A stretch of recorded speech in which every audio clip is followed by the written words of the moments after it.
ഒരു എം പിയെ യാതൊരു മര്യാദയും കൂടാതെയാണ് പോലീസ് തല്ലിയത്. ഇന്നിപ്പോൾ ഷാഫി ഓപ്പറേഷൻ കഴിഞ്ഞ് കോഴിക്കോട് സ്വകാര്യ ആശുപത്രിയിൽ ICUവിലാണ്.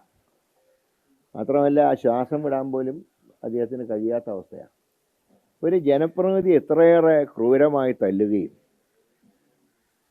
CPMന് പ്രൊട്ടക്ഷൻ നൽകുകയും UDF യോഗത്തിനെ കലക്കാൻ നോക്കുകയും ചെയ്ത പോലീസ് ഇതിൽ ഗുരുതരമായിട്ടുള്ള കൃത്യവിലോപം വരുത്തിയിട്ടുണ്ട്.